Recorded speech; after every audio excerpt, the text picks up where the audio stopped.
volunteer, and I have been most of my life. Many years ago, I decided that I wanted to do exciting things, do wonderful things.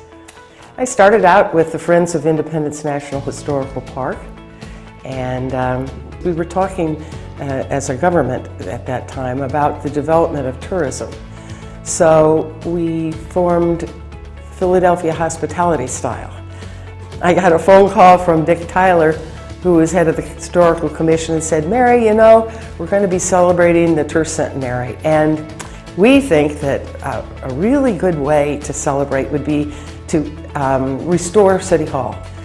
So we emptied the tower and became a tower again. We restored Conversation Hall and the mayor's reception room, and we raised over $1 million to do it.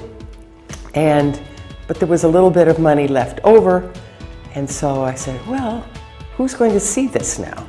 So let's start tours. And then I got involved with the YMCA. They asked me to serve on the board and to be head of the international committee. And then I got involved with Nepal, because I'm a backpacker and a camper, and I went there to do trekking.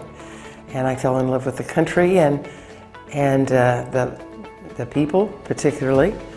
And so through the YMCA, I brought VIP groups to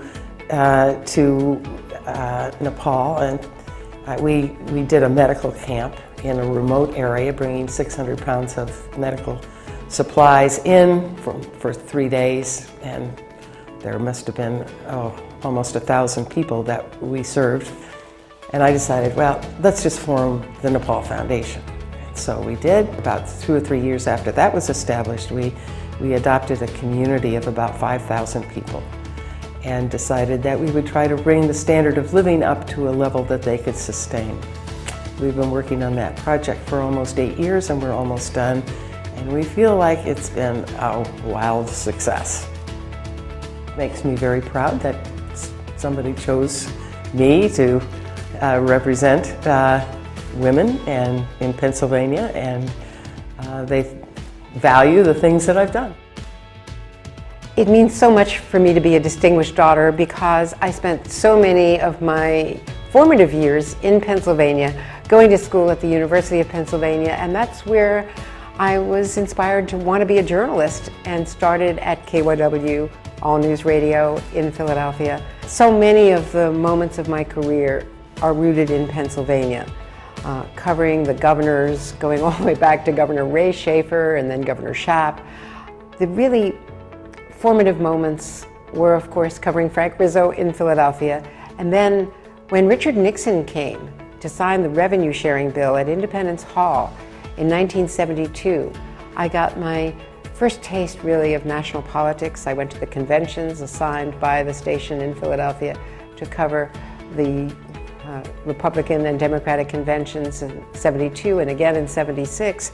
And really that was cementing my love of politics and my desire to report on what public servants do, and yes, also on their failures. Let's go to our State Department correspondent, Andrea Mitchell. Andrea, what can you tell us? Clearly, the moments that none of us as Americans will ever forget was 9/11, most importantly, and covering wars and conflicts, natural disasters, the earthquake in Haiti, going to North Korea several times, traveling around the world with presidents and secretaries of state. I think the most memorable, though, were really involved with arms control, the historic summits between Ronald Reagan and Mikhail Gorbachev.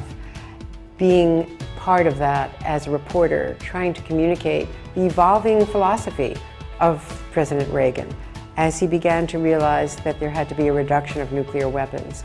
And they made landmark decisions that affect us to this very day. Well, it's the greatest honor I've received so far, and probably will remain that. I really wanted to go into public health, but the city got out of the business and the hospital closed, Philadelphia General Hospital closed. and I went to CHOP and just became very excited and enamored of the work that was being done. It was made for me, and there I stayed for 40 years, and it was quite a ride. I really entered at the dawn of the golden age, and everything that was new that we tried worked and was better than the standard.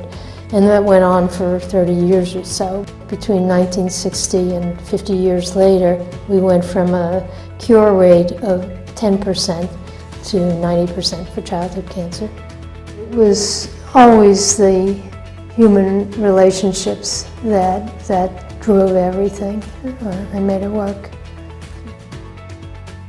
A long time ago, I realized that if I was going to be working outside of my studio in a community, that often people do not understand what artists do. They have preconceptions about what an artist is, what they do. And I thought it was my job to try and figure out how to change that. I discovered as my husband and I were developing gardens, they're called Raku Place in McCain, Pennsylvania, which is a suburb of Erie. We came to Pennsylvania in 1968, and we started working in our studios. We built our studios, we're invited around the world to lecture. Our work is going into museums all over the world, et cetera, et cetera. I'm getting involved in civic activities in the community, and all of us need to find ways to de-stress, find ways to take deep breaths. And we had 47 acres of wasteland that had been abused, and we decided to just change it. And so that's what we did over 43 years now. And now Raku Place is in the Smithsonian Institution Archives of American Gardens, known as Pennsylvania 825. And it continues to evolve. There are gardens which are very calm. There are gardens which are mature. And there are gardens which are in senescence. And it's just like life. We noticed over the years that many people seemed to enjoy what we were doing.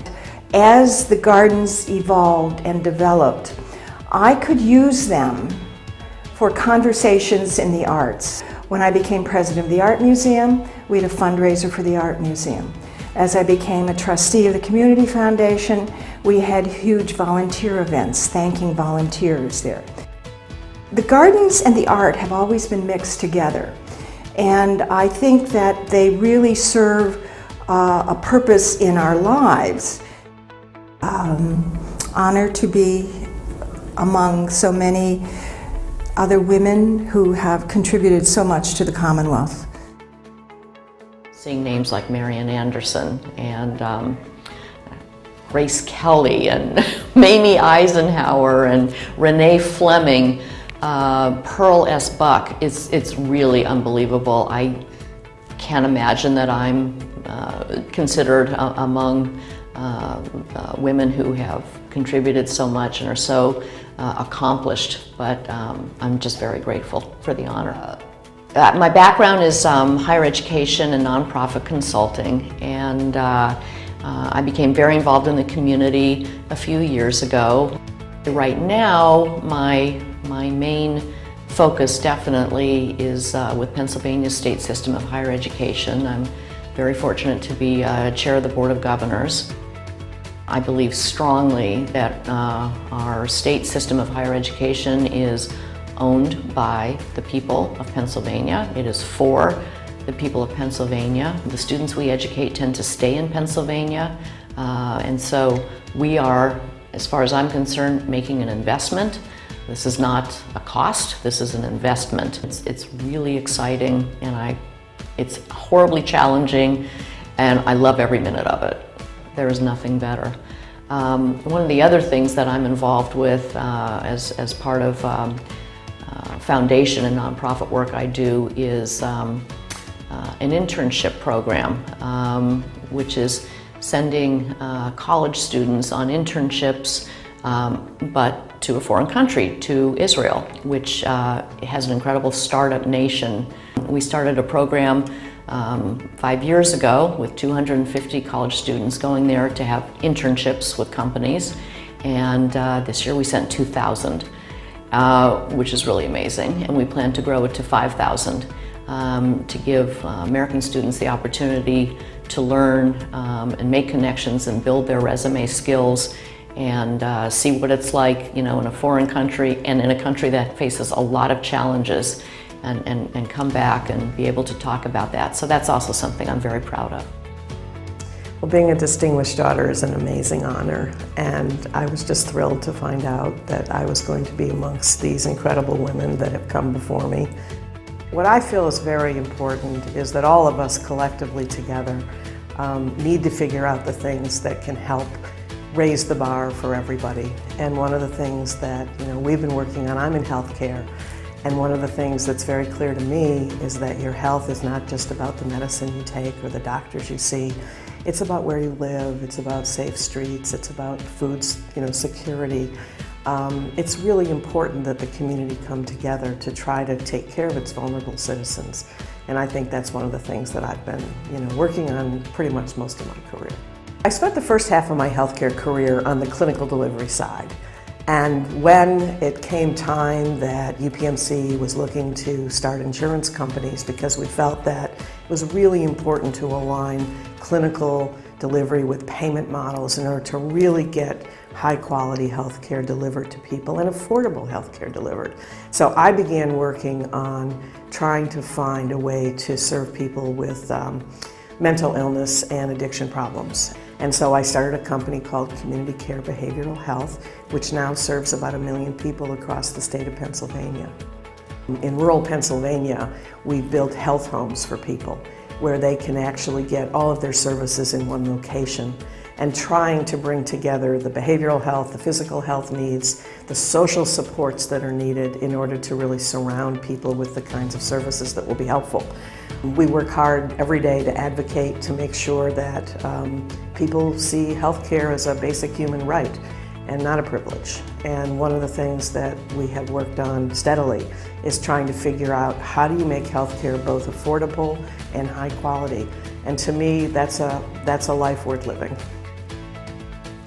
I am so honored to be able to receive this award. It is something that is extremely meaningful to me, and to be a part of an organization where women are being recognized.